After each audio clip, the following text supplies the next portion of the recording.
제5장.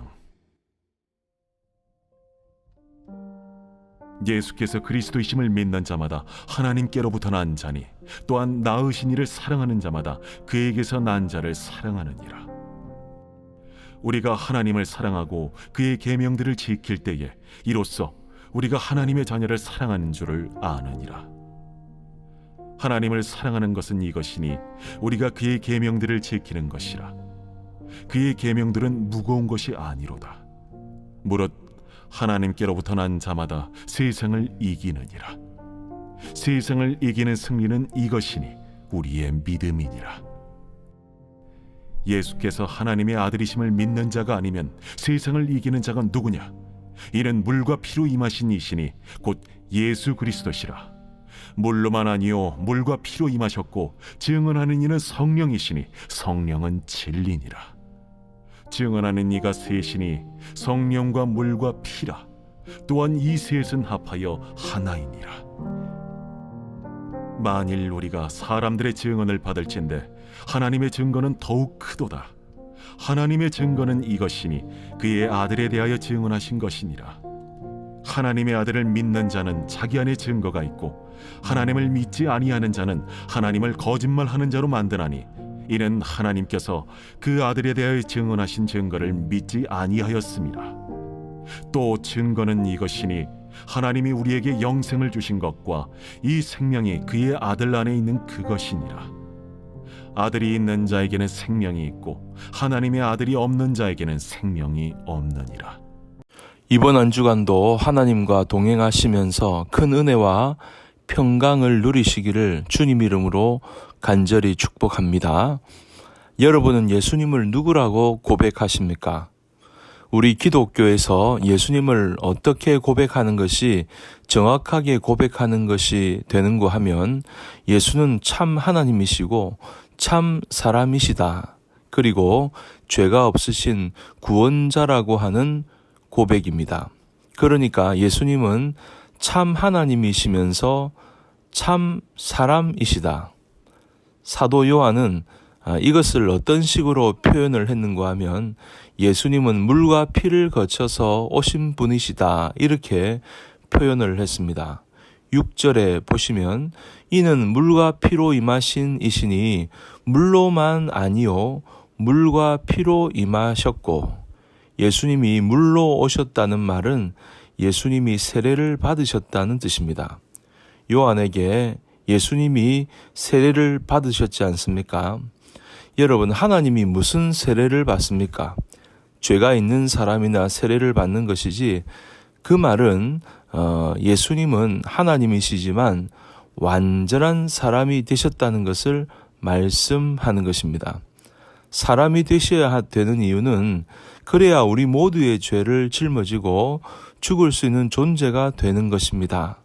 사람이 아닌 하나님은 죽음이라는 것이 없습니다. 우리는 죄인입니다. 우리는 우리 스스로를 구원할 수가 없습니다.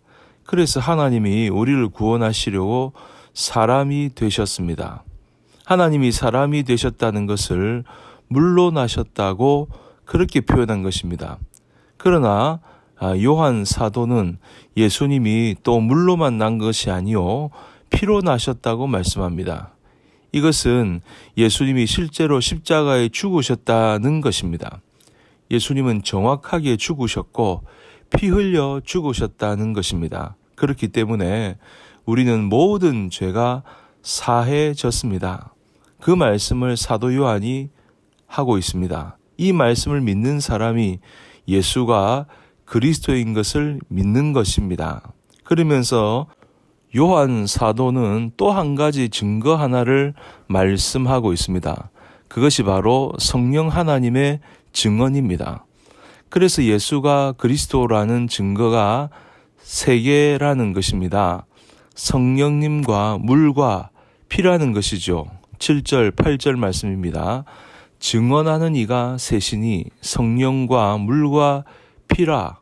또한 이 셋은 합하여 하나이니라. 지금 무엇을 증거하려고 하는가 하면 예수가 그리스도라는 것입니다. 예수님은 참 하나님이시면서 동시에 참 사람이셨음을 이렇게 증거한다는 것입니다. 성령 하나님이 증인이라고 하시는 것은 하나님이 직접 증언하셨다는 사실입니다. 9절입니다. 하나님의 증거는 이것이니 그의 아들에 대하여 증언하는 것이니라. 실제로 예수님께서 물로 세례를 받으실 때 하늘에서 소리가 났습니다. 하나님의 음성이 들렸다고 누가복음에 기록되어 있습니다. 저는 내가 기뻐하는 아들이라. 또 예수께서 예루살렘에 십자가를 지시러 가시기 전에 변화산상에서 모세와 엘리야와 함께 예수님이 고난 당하실 것에 대한 이야기를 나누고 있으실 때 하늘에서 소리가 들렸다고 했습니다. 이는 내 기뻐하는 아들이라. 하나님이 직접 말씀을 주셔서 증언하셨다는 것입니다. 도대체 하나님이 이렇게까지 하시면서 증언하시고 싶으신 게 무엇입니까? 예수님이 그리스도다. 내 기뻐하는 아들이다. 이 말씀을 하시면서 우리에게 결국 하시고 싶으신 말씀이 무엇일까? 영원한 생명이 있다는 것입니다. 절대로 육신으로 사는 것으로 끝나는 존재가 아니라는 것입니다. 우리는 개나 소나 이런 동물과 다르다는 것입니다. 육신으로 사는 존재가 아니라 영원한 생명이 있다는 것을 말씀하시고 싶다는 것입니다. 11절의 말씀에 그 말씀을 하고 있습니다.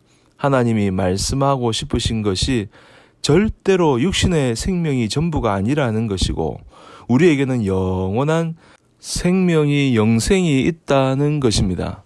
그런데 이 영생은 예수님 안에 계시다는 것입니다. 그래서 12절에 누구든지 예수님을 모시고 있는 사람은 생명을 가지고 있고 하나님의 아들을 모시고 있지 않은 사람은 생명을 가지고 있지 않다고 말씀하고 있습니다. 우리가 예수님을 영접하면 예수님을 믿는 것입니다. 그러면 영원한 생명이 우리 속에 들어옵니다. 여러분, 이것이 얼마나 놀라운 일인지 우리가 분명히 알아야 합니다. 이 사도 요한은 이것을 우리에게 확신시켜 주시려고 예수를 믿는 성도들에게 너희 안에는 영원한 생명이 있다는 것을 또 이 확신을 우리에게 심겨주려고 이 요한 서신을 쓴 것입니다. 그게 13절 말씀에 있습니다. 내가 하나님의 아들의 이름을 믿는 너희에게 이것을 쓰는 것은 너희로 하여금 너희에게 영생이 있음을 알게 하려 함이라. 영원한 생명이 있다는 것을 알면 세상은 달리 보입니다. 더 이상 세상에 끌려가지 않습니다. 그런데 영원한 생명이 있다는 것을 제대로 알지 못하면 우리는 이 세상에서의 죽음이 두려운 것입니다. 그러니까 육신의 생명에 묶여서 평생 종노릇하게 되는 것입니다. 그러니 우리는 예수를 믿기에 영원한 생명을 소유한 것입니다. 그렇기에 이 세상에 매여서 육신의 종노릇하지 않는 것입니다. 영원한 생명을 가진 자로서 예수 그리스도가 소망이 되어 이 땅을 당당하게 승리할 수 있는 것입니다. 이런 은혜를 우리 모두가 누리게 되기를 주님의 이름으로 축원합니다.